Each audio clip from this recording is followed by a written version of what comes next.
Nick Knock Talk. Woo!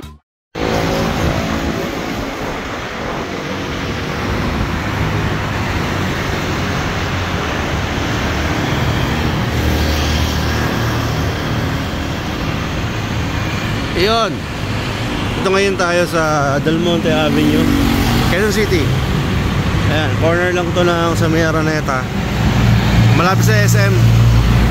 Malapit doon sa kumpare ko, kina Rex Ramos. Ito, bagong open. Actually hindi pa open, soft opening pa lang. Pero pinibigyan tayo ng may-ari na makapasok dito sa bagong toy shop sa Quezon City. Ito siya. Yun, no? Basta yeah. Sa may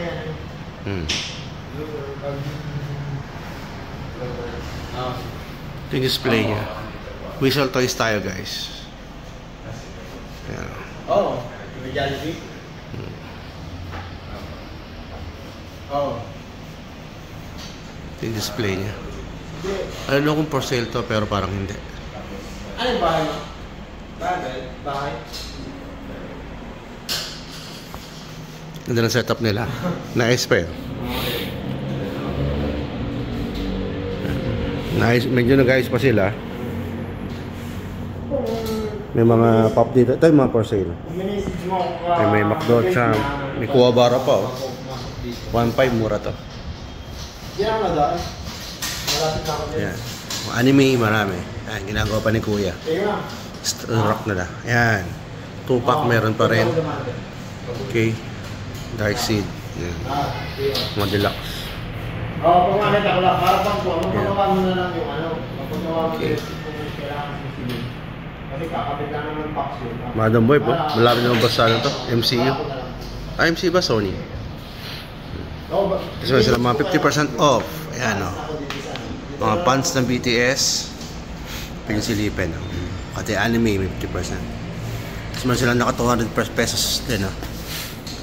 Ito mga 200 pesos ito pataas. Naka-sale ngayon.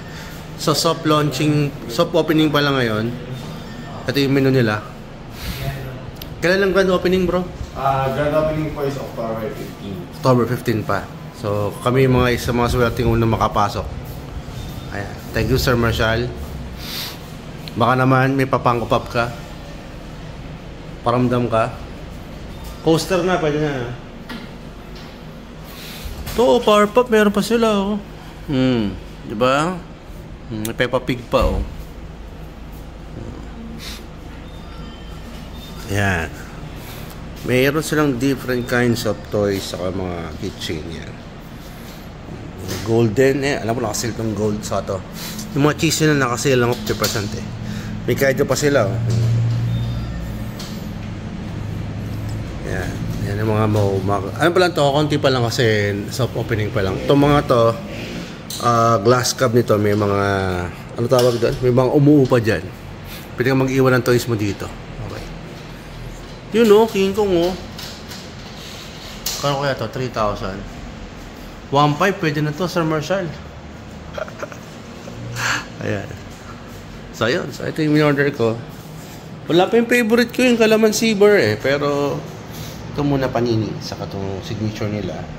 Tapos bumili tayo ng isa nito para sa anak ko. Ayan. Favorite niya kasi yung BTS eh. Yun. Konting tour lang muna sa soft opening ng Whistle Toys. Ayan, standard si Fredo Pong ko. Ayan. Ito, gumalason-lason. Ano kaya makapaglason dito?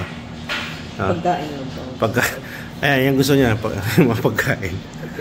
Anyway, welcome guys to Nick Knock Talk. Pag-uusapan ngayon natin, today's episode is about doon sa mga colting haul natin na nakuha, pickups at doon sa trade natin doon sa Whistle Toys Cafe. Kung nakita nyo kanina sa video, sa intro video, sorry excuse me, hindi pa tayo, no? Pinunta natin yan actually 2 beses, no? Kahapon, saka today, nung sinunod ko to, pinuntahan ko siya kasi kahapon, that was nung pumunta ako noon, binisita ko siya and then tinikman natin yung food nila. Although natikman natin naman yung food nila doon sa Green Hills, pero yung pwesto nilang bago ngayon dyan sa may Del Monte, no? Tinikman natin. So, hindi pa kompleto yung food, but the coffee is great. At kumain ko yung WTC coffee nila, signature coffee. Wow, sarap, no? At yung french fries nila, good na good. And then, yung panini, yung all meat, natikman ko. Kahapon yun, no? So, okay na okay siya. So, para sa mga toy food lover, coffee lover, pwede itong mamay dyan, no? Marami silang menu. Wala pa akong copy ng menu nila, pero eventually nagkakaroon ta. Actually, meron ako. Hindi ko maalam sa kung nababa yung flyers niya kasi right now naka 20% discount sa drinks. Pero baka by the time na na-air to, I think abot pa kasi i-rush natin to para support doon sa ating bagong tambayan, no? Whistle Toys Cafe, Quezon City. Yung saktong address na niya is 656, no? Del Monte. Makikita nyo malaki tapos search na rin sa Waze, nasa Waze na rin yung Whistle Toys Cafe, Quezon City, no? Kaya hindi kayo mahiligaw, may mga parking, everything, kaya maganda yung place, no? At yung may-ari is okay siyang kausap, mabait siya. So puntahan niyo yung store niya. And then kahapon nga, so nung nagpunta ako doon, meron tayong mga nabili. I think yung hindi ko lang kung saan ko na ilagay. Mamaya hanapin natin kung saan ko niya ilagay. Tapos may nakita ko sa gusto kong bilhin kaso wala akong cash at time. So wala kasi yung may-ari doon. So yung kaibigan natin, si Sir Marshall Ong. Kaya lang ang nangyari, piniem ko siya na kung available yung kinuha ko sa kanya. Sabi niya, yes bro, well, was bigyan ko discount. Tapos sabi ko, wala akong cash ngayon, baka pwede tradable. So pinost ko yung pipiliin ko sa kanya yung mga for sales or for dispose na item na may nakuha naman siya, and yung trade is very fair. So anyway, yung experience ko kahapon sa kanina, okay kasi tinigman ko yung yung actually nag-coffee latte ako, usually naman ang in-order ko nila, tapos yung tinigman ko cookie na s'mores, masarap siya. And then I think ang grand opening is October 15, so I guess pupunta ako doon. Tapos and maraming surprises si Whistle Toys, no, Cafe sa atin. At Tiniknoktok, full support siya, kaya maraming salamat sa Whistle Toys Cafe, especially sa Quezon City, no, na full support siya kay Tiniknoktok. And I think meron siya mga gusto giveaway sa channel natin, no? So abangan niyo yun, ipopromote natin yon siguro sa Facebook natin and sa Instagram. Ipopromote din natin yan, kung ano yung mechanics para makasali po tayo, no? So maganda ang ganda lang ng place sa tambayan. Open sila ng I think 8 to 10 p.m. 8 a.m. to 10 p.m. And then sa opening yata magkaka-beverages na silang liquor. Sorry, beverage sila, so magkaka-liquor sila na sa gabi, no? So mga soft drinking, no, yung mga konting wine, tapos meron silang mga beer siguro kaya sa tumambay, no? Hindi na uso yung beers and chicks, beers and toys na ang uso ngayon, no? So yun, so I'm very excited na makita yung full opening ng Whistle Toys na. Actually napalapit kasi from Green Hills pa ako, yung dati, no? So pupunta ako ang layo. Ngayon from my house papunta sa kanila, kung walang traffic or kung mag-motorbike ako, siguro abutin lang ako ng mga around 15 to 20 minutes top na pinaka maximum time na. Kaya napalapit ako, no? Tapos may mga tropa din tayong taga ron, kaya naging pabor sa atin yung place, no? Pero pag-usapan natin din yan lately yung nakuha ko sa kanya, but for now meron kasi ako mga pick-up saka mga dinrap off doon, no? So yung unang pick-up natin is galing to sa tama ba yung hindi, tama kay 3J Collectibles, no? So dalawang pop to, pina-LBC COP, of course. Murang-mura ang COP, kaya yun ang gusto natin. Kasi dito tatlong regular pops, no? Basta lagyan nyo ng protector, small box, tapos kung kaya ng bubble wrap niya pa, di masira. Kaya lang, yung binili ko to, kay 3J Collectibles, no? Suki na natin yan, no? Hindi na kaya legit check yan, sure yan. Wala sa protector, pero kano ng protector, ganito ang ginagawa nila, no? Para safe yung pop, no? So, wala naman damage. I think wala namang ano to, yung damage, oh, yan. Nakakuha tayo Invisible Girl, batay ko muna ito kasi yung atin, no? nabenta na natin yung set natin, medyo yung isang kaibigan natin, inawitan ang ating Fantastic Four, no, na pop set, kaya nawala na yung Fantastic Four ko, and I'm trying to collect them all. Actually, medyo konti na lang ang kulang, no? Buta na lang yung Galactus na 10-inch, nakakuha tayo ng isa pa, kaya meron pa tayo natira, no? Ito na ako, Invisible Girl. I don't know kung magkano kuha ko, parang I think tasa 300 pesos. Maganda yung box, I think ang grade dito is 10-10. Gusto ko sanang kunin yung Invisible Girl ng yung may sticker, yung half niya is invisible. Kaya lang, I cannot resist na palagpasin yung price na 300 pesos. Kaya kinuha ka na. Kung mahirapan tayo kumuha, or kahit wag na siguro, ito na, okay na to.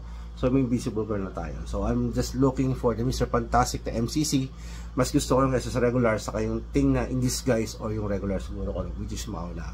O kaya kung kaya ng budget, may natan tayo in disguise, pero medyo pinabagawa pa natin. So ito yung isa na ako sa 3J Collectibles. And then yung isa sa dinibs natin sa kanila, isa sa mga bago natin kinukomplete na line na medyo marami na. Okay, itong Dragon Ball Z na Krillin. Yeah, no? Okay, so nakuha natin sa kanila to, I think mga 300-400, nakamuta ko Anyway, maganda yung box, kahit sabihin mo walang protector, walang wala siyang bubble wrap. Still, kung marunong kasi yung maglagay sa box, sa small box ng LBC, pwede siyang di madamage yan. Wala. I think ang grade ito is 9.5. Why 9.5? Meron siyang ito lang, nakatakong damage sa kanya. Pero actually, hindi naman siya taga-damage. So, clearing, yan, wala natin. Nakapin mo kompleto yung characters, yung androids na lang ang kulang, saka si Yamcha at si Tien. Nakakita tayo kasi tinalo tayo sa bidding kaya, okay, walang magagawa, hanap ulit ng bago. And then, nung nandun ako, kasi alam niyo naman na meron akong binubuong line, no? Actually, na-video ko na, kaso nirush ko to na ma-i-post para doon sa, syempre, excited natin i-promote yung Whistle Toys Cafe sa QC. And then, eto nabili natin to, nakita kong pinost to, this is, for me, is underrated pop to, no? Pero, anyway, so kung ayaw yung ng mga pop na to, pabor sa akin kasi naging mura siya. So, binubuo ko nga yung line internals, pero again, one each character lang, hindi naman kasi ang dami nito.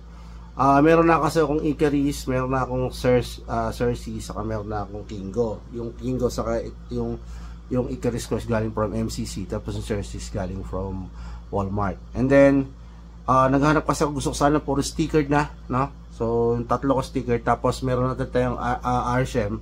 Siguro sa late mga ibang videos ko makikita nyo. Inuno ko lang to, pero mas nauna ko nakuha yun. Ngayon nakuha ko to si Face Toss. Ito yung FYE exclusive nila. Isa sa mga gusto kong forma ni Face Toss to. Yung isa kasi ayoko ng forma niya yung regular. Kaya hinanap ko to yung particular na Face Toss na to, no? Yung nakaganon siya na parang gumana yung mga powers niya, no? Medyo yung box ni gano'n kaganda.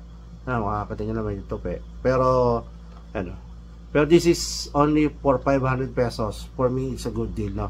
Ang original price niya is 1,2 nil lang 500. So, kinuha na natin. Tapos, since dapat pa LBC to kaya lang, since nasa Quezon City, and pinagkuha natin to sa collective base, kay Ma'am Lisa Protos ba? Ano pa kanya? Ma'am Lisa Raffles. May bang Raffles si ma'am? Sorry kung mali yung sinabi ko pang pagkaka-pronounce. Collective base Lisa Raffles, no? Madali siyang kausap, no? Pinaship kagad at nakuha ka natin to, no? So instead na LBC pa, nakuha ko na siya. So 5 na yung nakuha ko kasama si Arshem, no? So I'm looking for Athena. Gusto ko sana yung Walmart exclusive. And then si Sprite na sticker din, yung half invisible siya, sa kasi yung Druid at si Macari. Yun si Ajax na lang ko lang. Nakakita ko sa marketplace, taga dito sa amin malapit sa Nabutas, kasi hindi pa siya nagre-reply. I don't know, baka nag-busy siya, no? So anyway, dadag sa collection to, no? Medyo lang siya.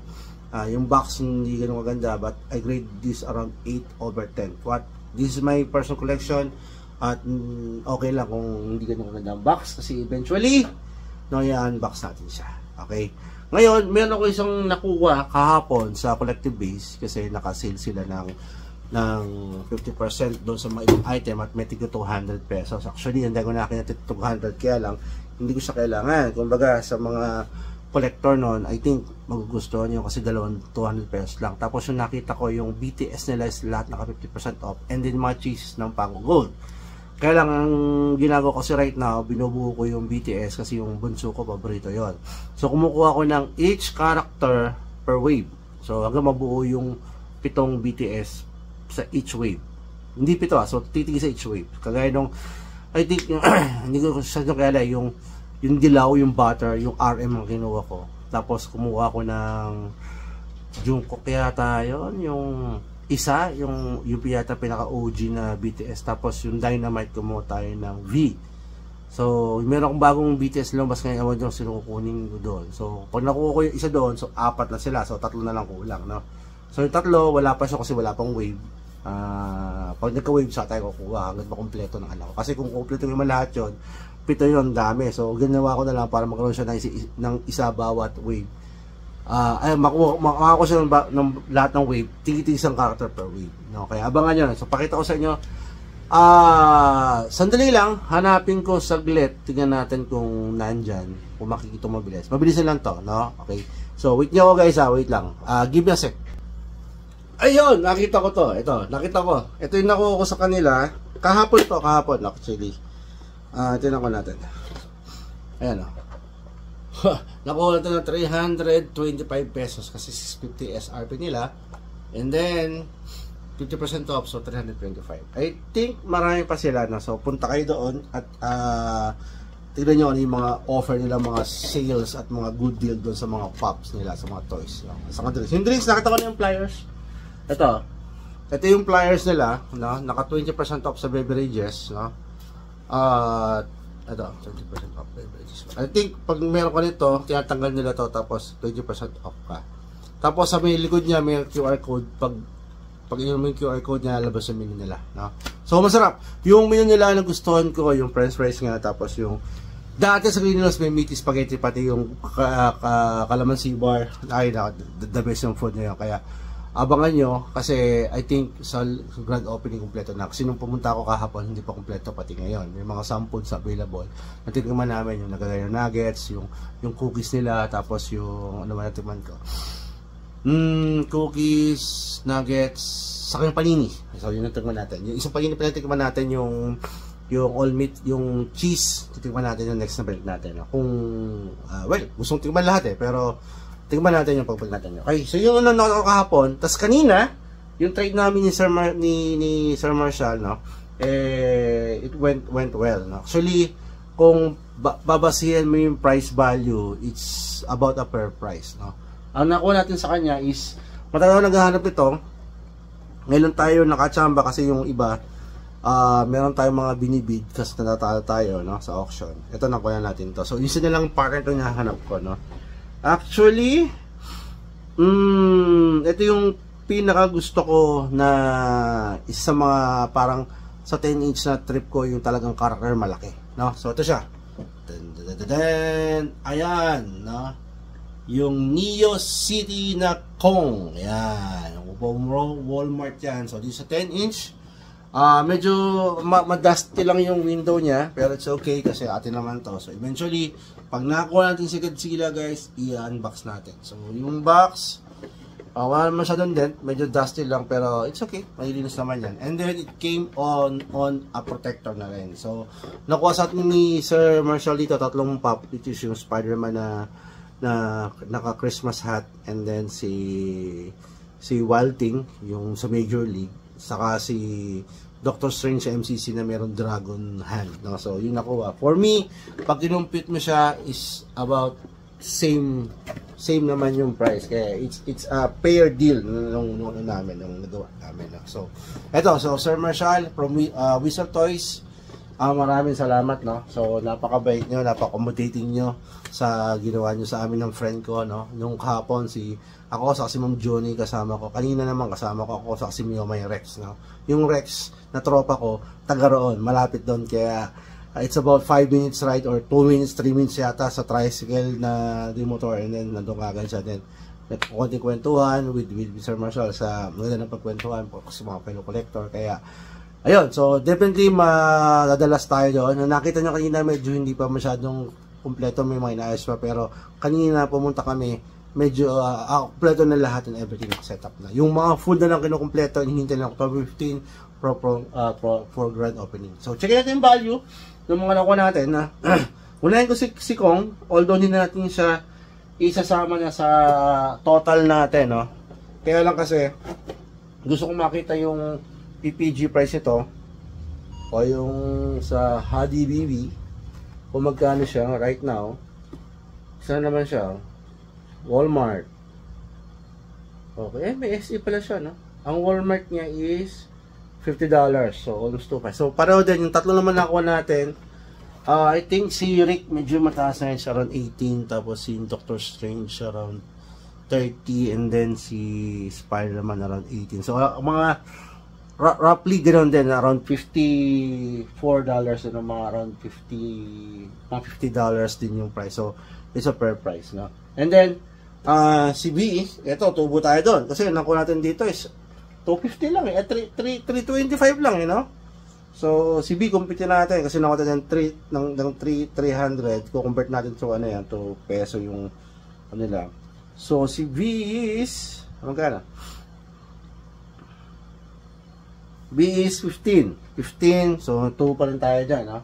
So $15, 300, ito naman ako tayo 300 din, so nakaka ano tayo, 625, okay, plus shipping 95. Mamaya i-compute natin lahat ng ano, no, ng gas natin dito, tapos tingnan natin kung kumita tayo or value for money ba yung nakuha natin. Invincible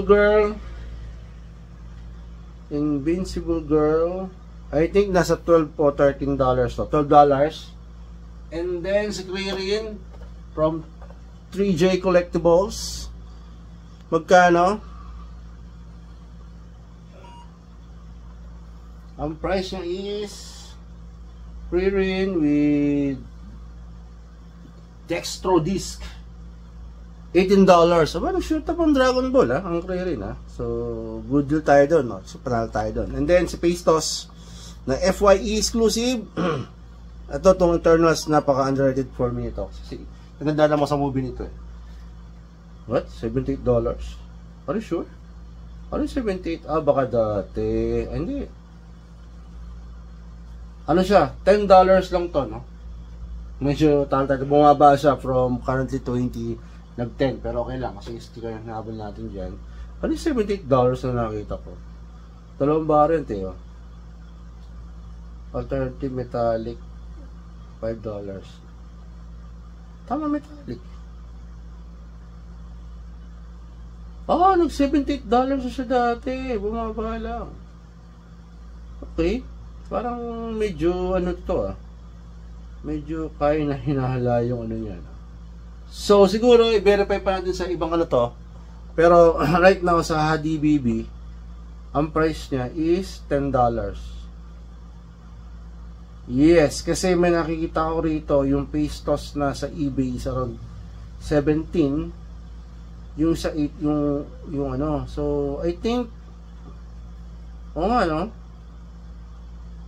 Yeah, so siguro $10 natin total naman personal collection dito. So personal collection natin to. So kumpitin natin kung magkano, pa-plus ko rito kung tayo ba agrabyado or bawi lang. Pero I think good naman, no? Pero yung si Kong hindi natin sasama yan, no? Kasi per trade naman yan. So wala tayong, for me, sa palagay ko wala namang tubo or what. So tamang-tama lang. So yung 4 pops na kukumpitin natin kung tubo tayo. Okay?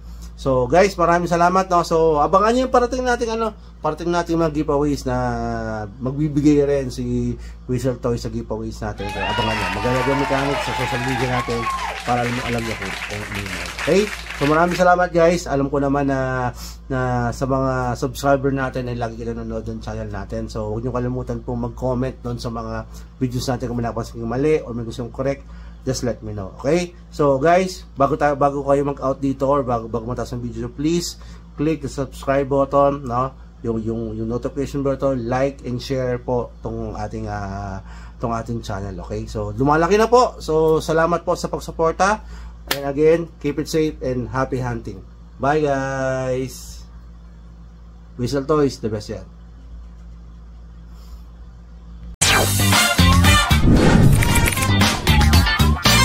Nick Knock Talk. Woo!